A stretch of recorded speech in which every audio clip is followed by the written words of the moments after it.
eminent speakers, invitees, ladies and gentlemen, and my dear student friends.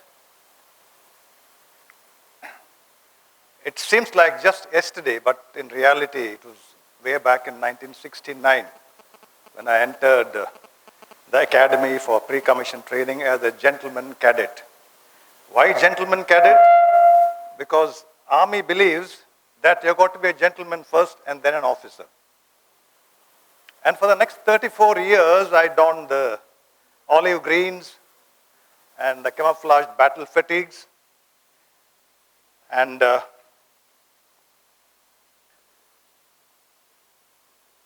began my career as a young lieutenant commanding a body of 30 tough commandos.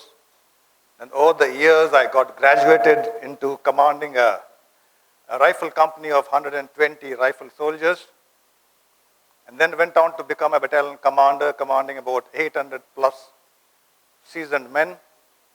Then went on to command a brigade of little over 5,000 men in eyeball-to-eyeball deployment in East Sikkim. I served, all these graduation happened in far off and tough places, most of them above 14,000 feet, the snowfall varying between 12 to 24 feet, and the temperature hovering around 0 to minus 38 degrees Celsius.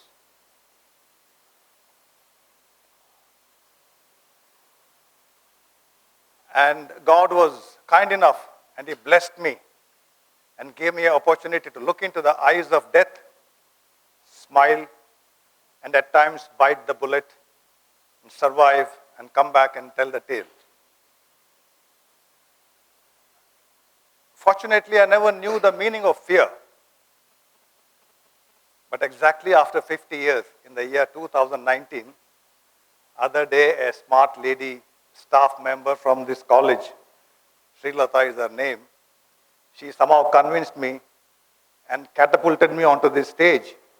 Now looking at this intellectual crowd, I know the meaning of fear. Thank you, Sri Lanka, for putting that fear of God in me. As I said earlier, I lived with these men, shared their food, lived with them, and along with them I fought the battle in 71 war in one night while pushing the Pakistanis across Ravi River. I lost 41 men in one night and more than 90 men were injured. Later on in Nagaland, the deadly cerebral malarial mosquitoes killed more men than the bullets. And I went to Sri Lanka, fought with the Tamil Tigers of LTT, and those deadly IED explosions. I was blown off and given up as dead, but survived to tell the tale after spending 3 months in ICU and another 3 months undergoing surgeries. Then I fought with the mercenaries, foreign trained mercenaries, in the northernmost borders, next to Gilgit and Skardu, in a place known as GUREZ. And then during this period, besides I lost many men in avalanches, I dug them out from the buried snow. It is a very painful experience, my dear friends, to lose your soldiers, die in your arms. But more painful is to meet those old parents and the young widows and those little toddlers. All these years, I've been trying to decode an infantry soldier, frontline combat soldier. The more I tried, more enigmatic he became and more endearing he became. So much so that after 15 years of retired life, every day when I light the lamp and burn an incense stick, I pray for them, pray for their well-being. In 69, when I entered the hallowed portals of Academy, a beautiful onyx granite wall greeted me with the famous quotes It says, the safety, honor, welfare, and welfare of your country come first, always and every time. The honor, welfare, and comfort of the men you command come next. Your own safety, comfort, and safety comes last, always and every time. Ladies and gentlemen, these are the inaugural speech, extracts of the inaugural speech of Field Marshal Sir Philip Chetwood, then the erstwhile commander of the British Indian Army. He was addressing the first batch of the cadets who were undergoing training to become army officers in India. And incidentally, Field Marshal SHFJ Manekshaw was in this first batch in 1938. Now this word has become a credo for the Indian Army officers. A credo means a statement of belief. We believe in every word in this. It is 81 years the Indian Army officer has become a role model for the other armies. Every day you hear in TVs, or every week you hear in TVs, encounter between security forces and the terrorists. 2 terrorists killed, 1 major martyred. But nobody asks why 1 major got martyred. He has got 120 men under him to fight. It is because of this credo. Your own ease, comfort, and safety come last always and every time. The major puts the safety of men first and the foremost. That's why in Kargil, the ratio of officers who got killed is much higher than the number of men who got killed. That is the credo of the Indian Army. With this, I am reminded of a famous quote of Abraham Lincoln. He said, I like to see a man proud of the place in which he lives. I like to see a man live so that his place will be proud of him. Ladies and gentlemen, just close your eyes for a minute. Think of those people, think of those professionals who will make you proud and say, I'm Indian. And think of those who must live so that the nation is proud of them. And if a soldier figures in that list, I am glad that I took up this profession. As I said, I kept decoding soldier. What's a soldier made of? Very difficult to find out. When you listen to our leaders, it's very painful to hear them talk so loosely. Just the other day, one gentleman said, a soldier joins the army just to get 2 square meals a day. Other day when Pulwama happened, another senseless leader said, so what? They are paid to die. If a soldier joins the Indian Army for 2 square meals a day and if he is paid to die, let me assure you, ladies and gentlemen, he will not dare to look into the eyes of death and smile. He'll never take a bullet in his teeth.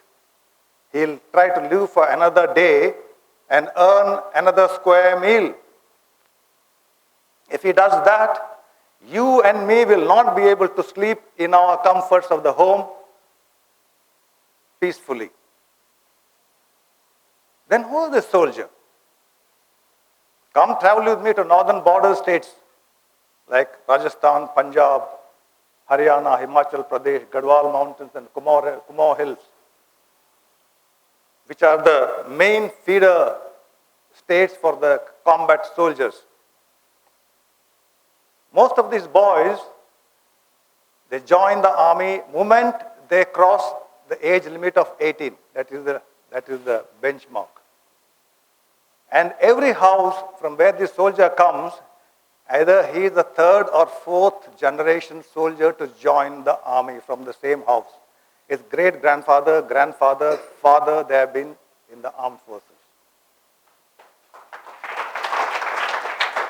If a house doesn't provide a man into the army, it's considered as a sense of shame. for the head of the family. These are the people who joined these so-called martial regiments known as the Rajputs, the Sikh Regiment, Sikh Light Infantry, Dogras, Kumaonis, and Gadwal Rifles, Gurkhas, so on and so forth. Now this man joins the army at the age of 18. Imagine your son at home who's 18 going to join the armed forces. After 1.5 years or 1 year of tough training, we convert them into adults. We make him go through the initiation of the warrior code. The warrior code says, I am a warrior. Fighting is my dharma. I will train my mind, body, and spirit to fight. I will excel in all devices and weapons of war, present and future. I will always protect the weak. I will be truthful to bluntness. I will be humane, cultured, and compassionate. I will fight and embrace the consequences. And he concludes by requesting the God, God, give me strength that I ask you of nothing. Just give me courage. Most of these words are drawn from the famous quotes and motivational songs of our gurus.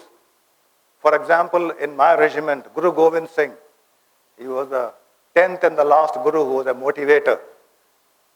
There's a song which says, Sura so pehchaniye jo lade din de het, purja purja kat mare kabu na chhadu ket.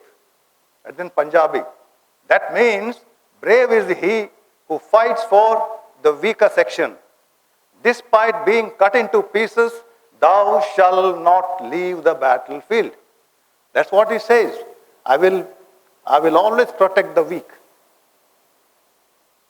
And by the time he is 19 and a half or so, he attends the attestation parade.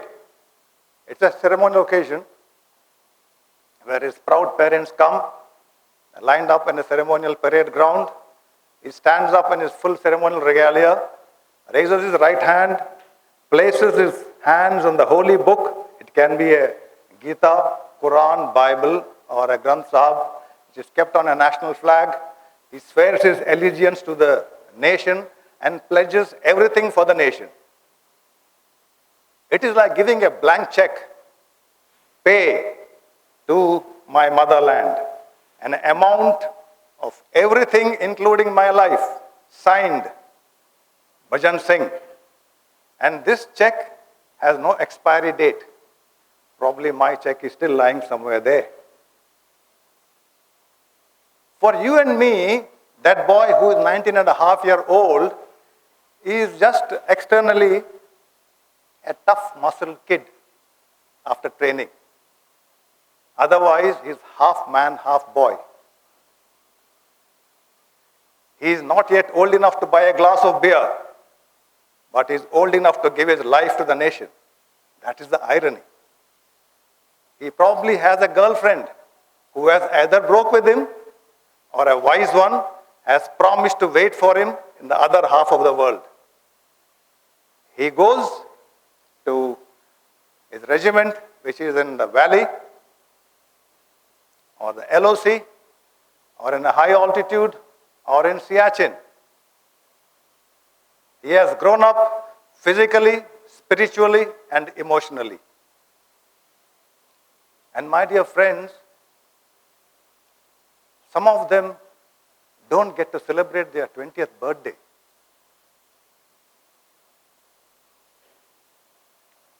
Despite this, why our nation doesn't know what a soldier is? You know what a veteran said?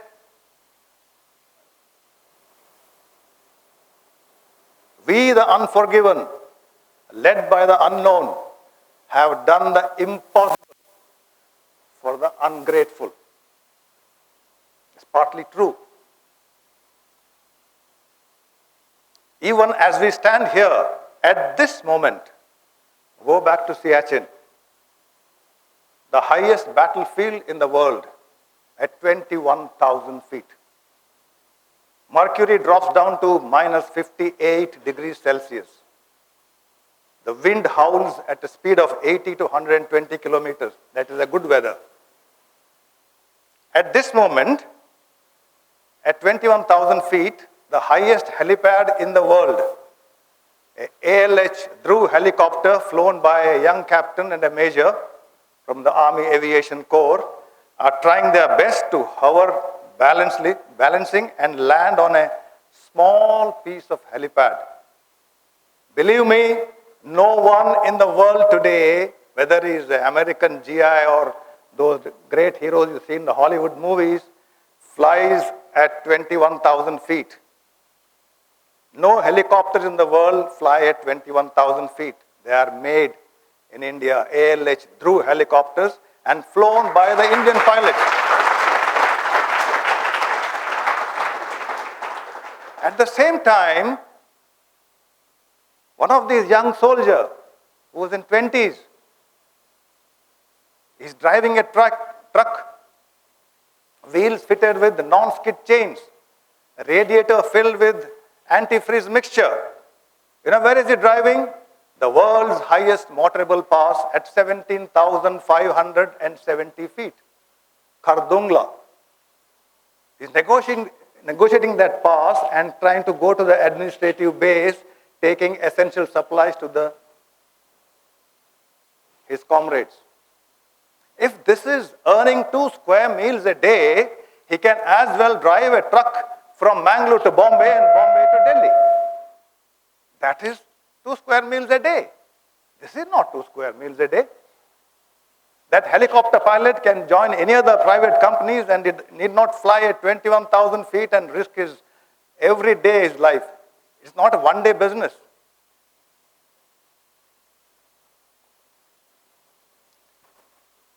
Now this is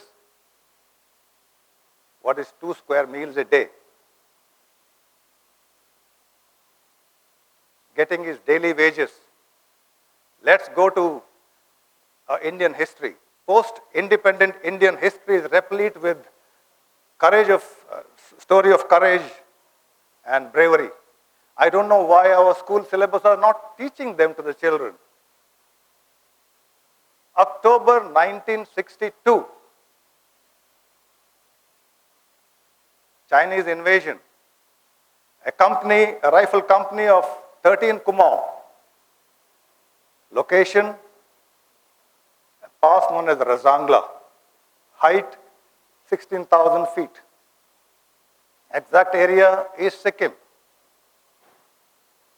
Minus 48 degrees Celsius.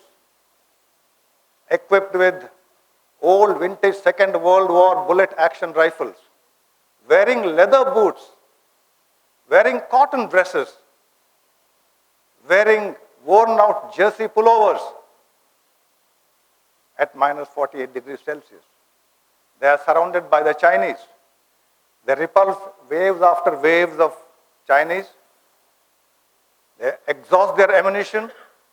Then they use their bayonets. Then some of them wrestle with the Chinese, and everyone, more than 110 soldiers, die in Razangla. Fight till the last man and last bullet. There are no other examples in history where more than 110 soldiers died fighting together. Why aren't we teaching this to our children? To top it, the name of the company commander, Major Shaitan Singh. What a name. He got a Paramveer Chakra, no doubt.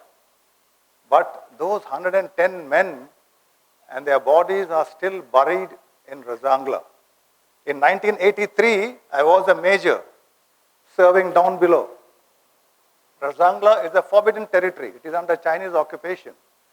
I took calculated risk and took a strong patrol and went there to collect some memorabilia for our hut of remembrance. And going there, I saw, because of the rarefied atmosphere, the 62 items are still as fresh in 83. Canvas shoes, leather boots, cotton uniform items, I was wearing snow boots and covered from top to bottom in the latest winter clothing, and I was shivering. I had tears in my eyes.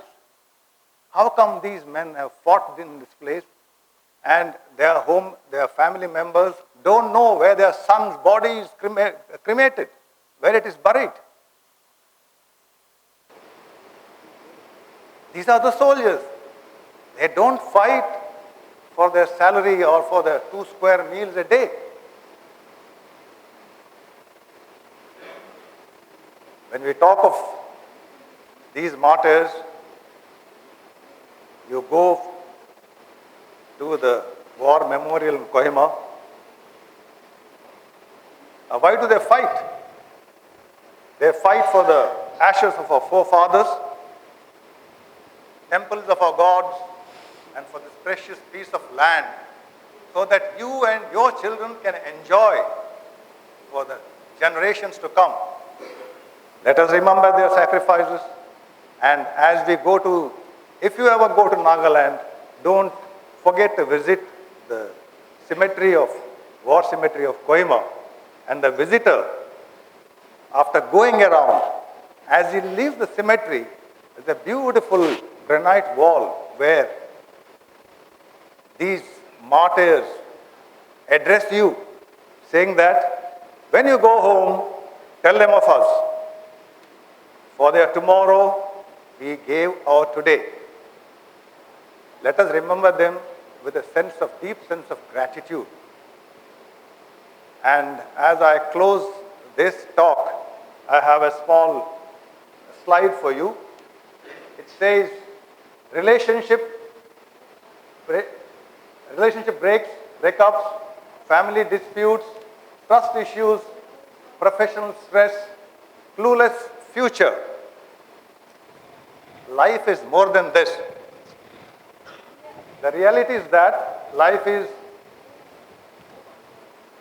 more simple, more peaceful, more beautiful, and very, very less materialistic. But way to realize this is to either be a soldier or be with one. Be a soldier or be with one.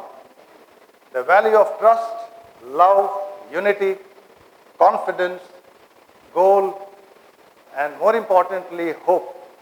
This is what you learn from them. It is what makes them brave.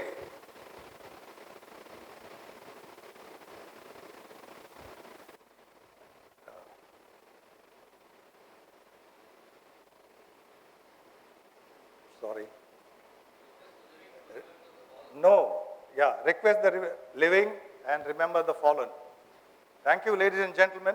I hope you didn't get bored with my small talk. What I have to say is,